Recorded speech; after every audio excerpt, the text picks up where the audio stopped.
na all over na kung sino makarinig kayo in behalf of me, in behalf of our name, wag na po ninyo tulungan. Wag na ninyo tulungan ang Pugong Biyahero.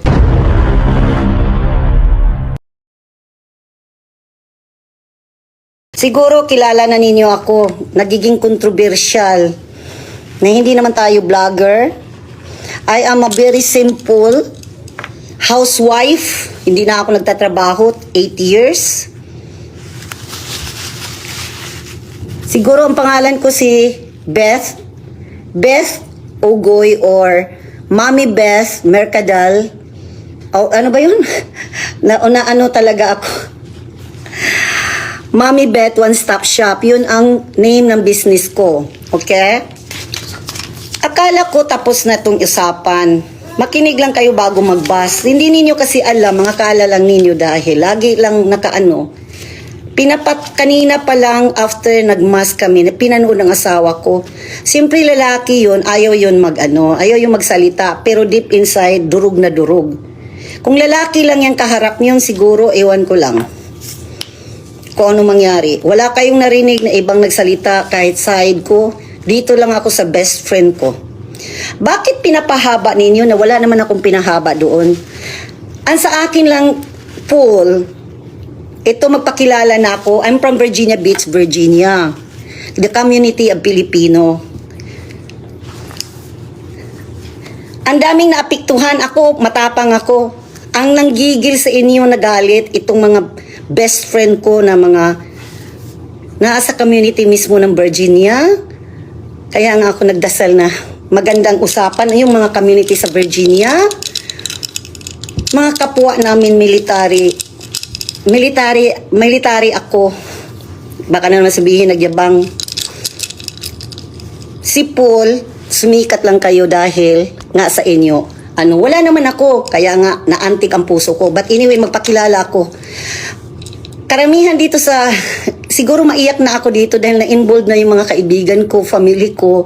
Ang asawa ko nga nung nakita ang video, umalis. Di ko alam kung saan ang asawa ko. Nagpapalipas ng sama ng loob. Dahil wala na siyang masuntok.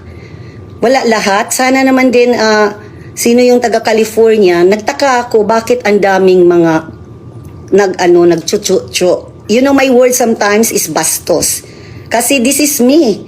Kasi ako pag nagsalita, military kami makipaglalis nga ako, makipagpatayan nga ako diyan pag na ako sa base Ganyan, lalo na Bisaya tayo, taga Cebu. Ganyan ang nasa mga military personnel, mga namin, matatapang kami, lalo na Pinay. Ayaw ko nga iyang banggitin na military pala kami. Kasi nga pinabas-bas ng ninyo, nangakala ninyo. Pati yung bash, Bisaya ako Hindi man tayo hipokrita na katulad na Pilipino. Nakita mo ba sa mga ko, nagyabang ako? Ito pa yung suot ko kanina sa church, yung last mass. Pinatay, lang yun, na violation yung music copyright. Kaya pinatay ko na lang dahil hindi na ninyo mapanood. Nga nagsalita pa nga ako noon about the community sa loob ng simbahan. You think so? Kahit ako hindi ako nagsasalita. Hindi ako tumawag ng mga friends. Ito hawak ko na ang birhen. I never ask their sympathy. Kahit nga asawa ko, hindi ko pinapanood para hindi siya madismaya. Bakit pinataas ninyo yung issue? Nagsalita na si Paul, akala ko okay na. Inaano na ninyo yung pagkakatao ko As I said, ang taming community. Kung marami kayong tao diyan, hindi naman ninyo kilala ang pamilya ko. Kayo nga, ordinaryo lang kayong tao, di kayo nakilala Ang buong angkan ko dito, naarin sa nahati, naasa pamilya kami ng military, mga officer. Okay? Para makilala ninyo na binabas ninyo ako, di nyo alam. Malaki, lalo na sa military kami, all over the world. Kasi hype. Alam ko, mga kasistirita ko, nag-worried yung natawa kaya nga na-late ako kanina di ba sabi ko diyan ako napaiyak kung kayo lang ang ko, hindi ako mapaiyak. Diyan ako mapaiyak dahil ang dami niyong drama. Hindi ako nagsasalita, nakita lang nila. Ang tanong ko lang naman noon, Paul, Mr. Paul, di ko nga alam ang apelido mo. nasaan ang balikbayan box ko. Para to be clear, ipakita ko ngayon ang ebidensya ng mga pag-uusap natin na ginawa ninyong you spread out a lot of drama na makabenefits ba ako sa inyo? As I said, when I send the balikbayan last September, wala ako sa bahay. Wala kami sa bahay. Okay? As I said, katiting lang ang sasabihin ko because di naman katulad nila kung ang narinig ko, nagsalita. Kanina pa lang pinanood ni Marlo, nagalit ang asawa ko. Sana maayos ito. Kung may ano kayo, may naisip man lang sana ninyo na hindi ko kay kilala, di ba nahirapan nga ako maghanap ng, nandiyan pa yung ano natin usapan kung paano ihahanap, kung paano kita hanapin noon kasi ang una ko pang nahanap. Can you check, Flor, yung mga basta Kapampangan na ano na ako. Hindi maganda dahil di man wala kayong respeto Malaking angkan kami dito. Ang community dito, left and right, may tumawag sa amin na kailangan na lang, may karapatan daw ako.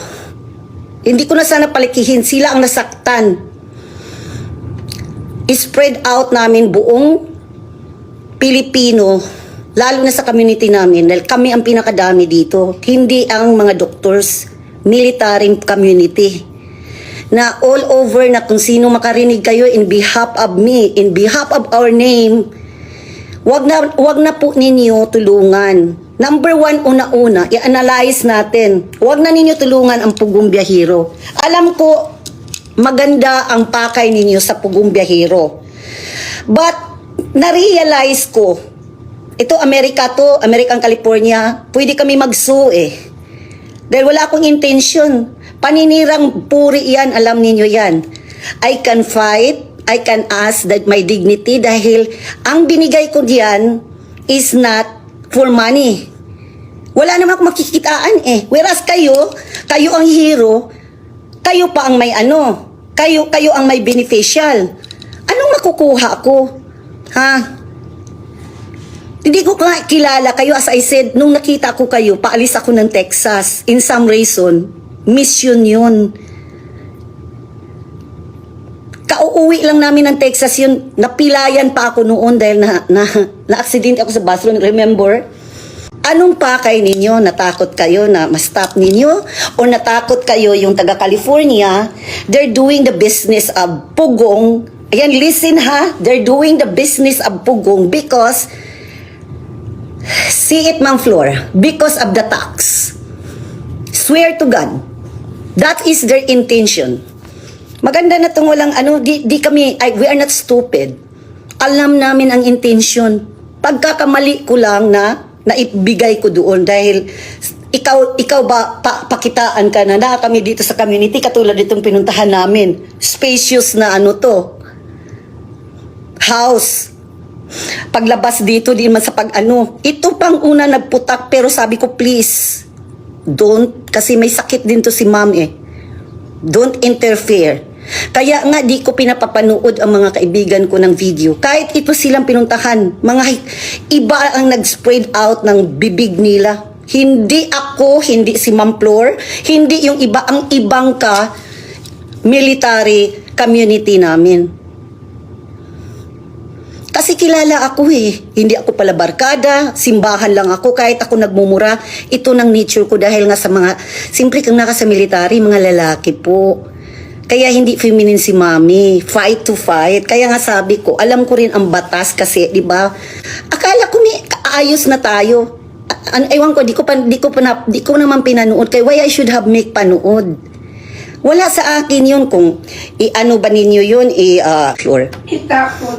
Itapon kasi ako kahit hindi ako Inglesira, na din ang ko, bibig ko. Emosyon na ako dahil hindi na ang laban nito para sa akin Ang dignidad namin sa Virginia Beach. The Tidewater of Virginia Beach, community ng PhilAm yan, daming binigyan ng kabuhayan without anybody's through media or isa yung pamilya namin. Hindi lang yun doon sa sinabi ko sa Villasis na napagawa ng bahay ha. 35 banks, hindi light materials, bahay talaga. Unang pinagawa yung bahay, tapos nagawa na yung simbahan. Ayaw ko sana elaborate dahil hindi nga nila pinaano ng page dahil community lang yun. Yung, kung tumulong ka, no need a camera. Ibigay na lang nila yan if they need money. Kung makinig lang kayo dahil ito yung mga controversial na nag-viral na akala kasi nila walang nasasaktan. Akala lang bitaw nila na that is a piece of tas may magsabi pa. Ang napakasakit pa, sabihin lang, ang sabihin pa, baklaran yan. Where is the baklaran? We are one of the tourist destination in America, Virginia Beach. Sa totoo lang, itong bahay pinuntahan ko, kung ordinaryo ka lang sa Amerika, you cannot afford to pay. Kasi meron silang sariling pang-party, may sarili sila. Ang sa amin, sarili talaga namin yan. Lahat dito mga Pilipino. Sana naintindihan ninyo kasi yung pinag-anuhan ninyo, mayaman. Alam ko naman because of tax, huwag tayo mag-deny kahit mag-abot pa tayo sa korte. Sino ngayon ang gumagamit? Who are using the sympathy because of your business? Wala akong business. Kami nga, government lang kami, alam ninyo yan. Government lang kami, magkano ang tax namin. Sorry folks, maano natin ang tax, ordinaryo lang kami. Ang pinakahina naming tax na babayaran, by dollars yan ha, lumulundag na ng 80,000 US dollars. Kaya ako huminto. 80,000, ilang milyon yun. Hanggang doon lang. Ano pa kaya kung ikaw may business? Ngayon, sinong umano ng issue? Wala naman akong sinabing magnanakaw. Common sense nga. Ano ba, di ba ang sabi ko doon, i-captured ninyo? Kasi wala ako sa bahay, wala tayong monitor. Nandito ako sa kaibigan ko, kasi nga, nagkasamaan kami ng asawa ko, honest lang. Nabubuisit. Di kayo nahihiya sa sarili ninyo, honest lang. Ang inaano ninyo na, dinidegrading ninyo, di naman kami yagit dito Ang mga kasama namin na mga Pilipino community sa Virginia Beach, yung mga kasama kong military, retired, military kasi kami Kaya nga sabi nila para daw, ang iba alam ko nagpapadala na yung iba ng to stop sending, para sa amin lang, stop sending help. Kasi they are using only for those poverty. Yun lang naman Pinataas kasi ninyong issue Kung tutuusin, very ko yun bukal ko yun, hinihingi yun, binibigay sa inyo. Pero pambabastos ninyo, sana po, kung sinong nakakakita nitong video, whole community of Virginia Beach, alam ko, kilala naman ninyo ako, ipasa-pasa ninyo ito na makita sa buong community ng Pilipino. Di lang California, as I said, ang laki ng angka namin dito. Nasa East Coast kami. From here down to Pabala, Florida. Ang laking angkan ko dyan sa California. Kung sabihin lang niyo, doktor, doktor sila. Doktor, nurses, at saka NASA. Kaya nga hindi ako nag-aano ng mga ganyang halita. Kayo ang yayabang ng mga dahil 3 million kayo. Ngayon na anuhan ko. As I said nga, naantig ang puso ko. Sino kaya hindi maantig kung gamitan ng kahirapan? Pero may yung dahon, sabi ko, taga-bundok ko sa atin, Bisaya akong dako, para lang to for everybody, kasi ang mga tao dito din, di naman lahat. Halo. Kami, Pilipino, kaya nga I'm so proud of a Pilipino. Hindi apam ang asawa ko. Ngayon, sino nakakahiya natin? Tinanong ko lang, of course, ako ang nagpapadala. Tatanungin ko kung nasaan ang kahon ko. In fact, di ninyo ma-deny, as I said, recorded lahat yan. According to the LBC, this December pa lang, na-receive na ninyo. Okay, di ako nagsalita. The whole December, andyan ang conversation namin ni Paul. January 21 na ako after the Sinulog Festival.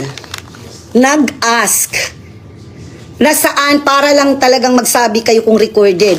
So, sabihin ninyo, mga demonyo. Ako, okay. Naano ko yun dahil, 3 million ba eh. Samantalang sa akin, magkano lang yun.